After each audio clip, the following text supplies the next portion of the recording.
खुलुमबाय लोगोफोर बड' इनफ' पइन्ट चेनेलाव नोंथांमोनखौ बरायबाय। सानफ्रोमबोनि बायदि दिनैबो जों नोंथांनि थाखाय राशिफल लानानै फैलायबाय। दिनै 4 आगस्ट 2026 आरो दिनै मंगलबार। बे गोथार मंगलबारा बादाफोरखौ फोजोबस्रांग्रा भगबान हनुमान आरो मंगल ग्रहखौ बावनाय जायो। भिडिअखौ जागायनायनि सिगां फै दिनैनि साननि गियानारि सानथ्रिखौ मिथिग्रोना लादिनि। जेराव रामनि मुं दं बेयाव हनुमान थायो आरो जेरावबो हनुमाना थायो बेनिफ्राय गासैबो जेंनाया जोबस्रांलाङो। जिउआव जेसेबांखि गिदिर हेंथा जाया मानो बजरांबलीनि सायाव थार सिबिनाय आरो फोथायनाया गासैबो जाथावै खामानिखौ जाफुंहोयो। खैफोदफोरखौ बोखारनायनि सायाव गोसो हो आरो गावनि साननि जागायनायखौ गोहोजों खालाम।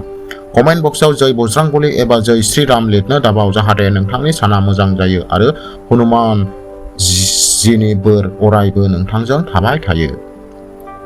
गिबियाव दङ मेष राशि। बे गोख्रों मंगलबारनि फुङाव नोंथाङा गोबां गोहो आरो गोदान थुलुंगाजों आबुं खालामगोन। नोंथांनि खामानि थिलिआव नोंथांनि साहस आरो गोख्रै थिरांथाफोरा नोंथांनि बादायारिफोरखौ गोहोम खोख्लैगोन आरो नोंथांनि मान सन्मानखौ गोबाङैनो बांहोगोन।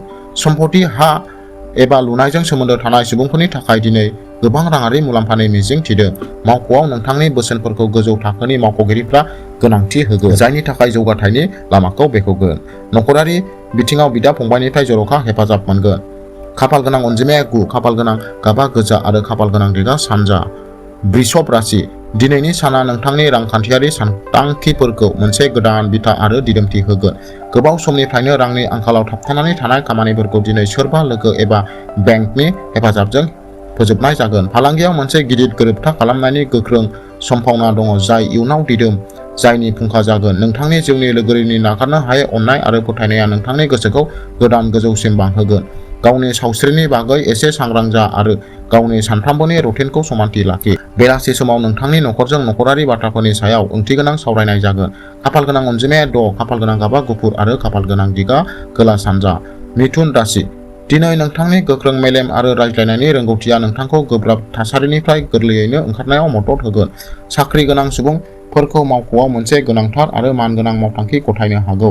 आईटी, लिरनाय आरो मेडियायाव थानाय सुबुंफोरनि थाखाय दिनै मोनसे गोदान बान्था एबा सिनायथि लाबोनो हागौ। माखासे आद्रा थानाय रांखौ मोननाया नोंथांनि रांखान्थियारि जेंनाफोरखौ गोबाङैनो खमायगोन। नोंथांनि मोजां मोनज्लायनाय जिउआव नोंथाङा रमान्स आरो मोनसे गोदान रंजानायनि मिजिं थिनो हायो।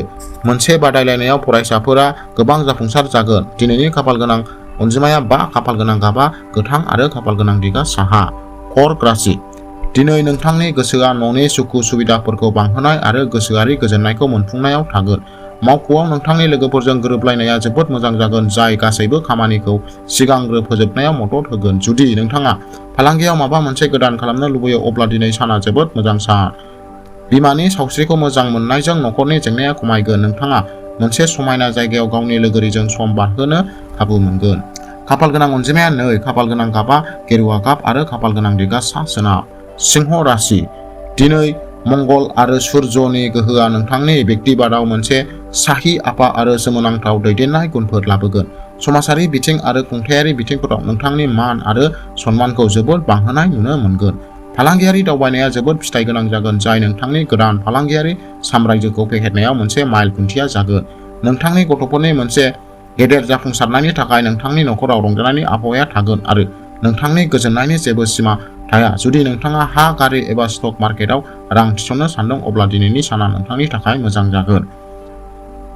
खाफाल गोनां अनजिमाया 1, खाफाल गोनां गाबा गोमो आरो खाफाल गोनां दिगा खोला। कन्या राशि। दिनै नोंथांनि बिजिरथाय रोंगौथि आरो खामानियाव आखा-फाखा हाबाया नोंथांखौ मावख'आव जर'खा सिनायथि होगोन। बेंकिं, एकाउन्ट रिसार्च आरो आईटी बिथिंजों सोमोन्दो थानाय सुबुंफोरनि थाखाय मासि जौगाहोनाय आरो बेथन बांनायनि खाबुफोरखौ रोखायै नुनो मोनो।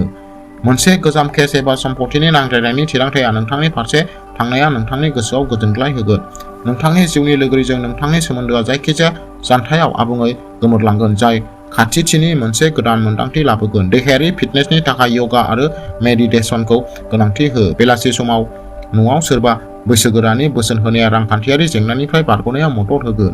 खाफाल गोनां अनजिमाया 4, खाफाल गोनां गाबा गोजा आरो खाफाल गोनां दिगा सा सानजा। तुला राशि। दिनै नोंथांनि जिउआव गोजोननाय, जौगानाय आरो समायना मोन्दांथिनि मोनसे गोमोथाव गोरोबलायनाय लाबोगोन। आरिमु, फेशन, देंखो आरो बेला-सिथानि बेसादफोरनि फालांगिजों नांथाबना थानाय सुबुंफोरा दिनै सानस्लाबै मुलाम्फाफोरखौ नुनो मोनगोन। नोंथाङा खामानियाव सोरजिनाय मावखान्थिफोरा आबुङै जाफुंसार जागोन आरो नोंथांनि लोगोफोरा थुलुंगानि थाखाय नोंथांखौ नायगोन। नोंथांनि हाबा जानाय जिउआव सोलिबाय थानाय जायखिजाया गोसो गोरोबलायनायनि सानज्लायनाया जोबगोन आरो नोंथाङा गावनि लोगोरिजों मोनसे गोसोखांथाव शपिं दावबायनाय एबा डिनारनि सानथांखि खालामनो हागोन। हरखाबै राङारि मुलाम्फा जानो हागौ जाय नोंथांनि दोनथुमनायफोरखौ बांहोनायाव मदद होगोन। नोंथांनि सावस्रिया मोजां थागोन आरो नोंथांनि गोसोआ जोबोद खुसि थागोन। खाफालगोनां अनजिमाया 7, खाफालगोनां गाबा गोजा आरो खाफालगोनां दिगा सोनाब। वृश्चिक राशि। नोंथांनि राशिनि बिगोमा मंगल ग्रहनि जर'खा बोर होनायनि थाखाय धन्यबाद। दिनै नोंथांनि साहस आरो थिरांथाया गावनि थिखिनियाव थागोन। जाय हाबाया गोबाव समनिफ्रायनो दिन्दां जानानै दं एबा जाफुंहोनो हाथाव नुदों बैफोर हाबाफोरखौ दिनै नोंथाङा गोरलैयैनो फोजोबगोन। जायफोर सुबुंफोरा साख्रि मावो बिसोर गावनि आन्थोर सुथुर आरो सुथुरफोरनि सायाव जारिमिनारि देरहासारगोन। आजै-आजौनि सम्पथिनि लेनदेनजों सोमोन्दो गोनां जायखिजाया गिदिर गोरोबथाया गोबां राङारि मुलाम्फा लाबोनो हागौ। मोजां मोनज्लायनायाव फोथायनाया बांगोन आरो गावनि लोगोरिजों सोमोन्दोआ राफोद जागोन। मोनाबिलियाव हनुमान मन्दिराव जि एबा गोजा बिबार बावनाया जोबोद गाहाम। खाफालगोनां अनजिमाया 8, खाफालगोनां गाबा गोसोम आरो खाफालगोनां दिगा खोला सोनाब। धनु राशि। दिनैनि साना मोनसे बेबादि सान जाय नोंथांनि थाखाय मेलेमारि सांग्रांथि, गियाननि बांनाय आरो गोलाव समनि जाफुंसारनायनि दरखं बेखेवगोन। फोरोंनाय, आयेन, सुबुं सिबिथाइ आरो बिजिरसं खामानिजों नांथाबना थानाय सुबुंफोरा दिनै जारिमिनारि खाबु एबा बान्था मोननो हागौ। खाफालनि आबुं हेफाजाबजों बायजोआव फालांगि एबा सोलोंथाइजों सोमोन्दो थानाय नाजानाया थाबैनो जाफुंसारगोन। नखरारि फोरबो एबा धोरोमारि फोरबोनि बिथांखि लानो हागौ जाय आबहावाखौ गोजोन लाखिगोन। रांखान्थियारि महरै दिनैनि साना जोबोद रैखाथि गोनां आरो गोख्रों जानो थांगासिनो दङ। बेलासि समाव नोंथांनि बिफा एबा बोसोनगिरिनि दिथा होनाया नोंथांनि इयुन समखौ मोनसे गोदान लामा होगोन। खाफालगोनां अनजिमाया 3, खाफालगोनां गाबा गोमो आरो खाफालगोनां दिगा सा सानजा। मकर राशि। दिनै नोंथांनि गावनि गोख्रों नाजानाय आरो सिफायनो हायै आब्रुथिनि थाखाय गावनि खामानि थिलियाव जौसिन मासियाव सौहैगोन। फालांगिनि लोरबां जानाया जोबगोन आरो गोदान मक्केलफोरनि मोनसे दिदोम बोहैनाय जागोन। सोरखारि खान्थि एबा गिदिर कर्परेट सेक्टरजों सोमोन्दो थानाय सुबुंफोरा मोनसे गिदिर अर्डार एबा प्रजेक्ट मोननो हागौ। जानाय आदारनि हुदायाव लापरवाहिनिफ्राय गोजानाव था आरो गावनि गोहोनि समानथिखौ लाखिनो थाखाय थोजासे जिरायनो थि खालाम। नखरनि सोद्रोमाफोरजों सोलिबाय थानाय गोरोन्थि बुजिलायनायखौ दिनै सावरायनायनि गेजेरजों अरायनि थाखाय सुस्रांनाय जागोन। नोंथांनि जिउनि लोगोरिया मोनफ्रोमबो थासारियावनो सासे हेफाजाबगिरि महरै नोंथांजों गसंगोन। खाफालगोनां अनजिमाया 10, खाफालगोनां गाबा गोसोम आरो खाफालगोनां दिगा खोला। कुम्भ राशि। गोदान आदब, समाजारि गोसारनाय आरो गोदान फालांगियारि सोमोन्दोनि थाखाय दिनैनि साना जोबोद फिथाइ गोनां जागोन। नोंथांनि रुजुजायै आरो गुबुन सानस्रिया नोंथांनि मावख'नि बिबानगिरिफोरखौ सोमोनांहोगोन जायनि जाहोनाव थामाना बांगोन।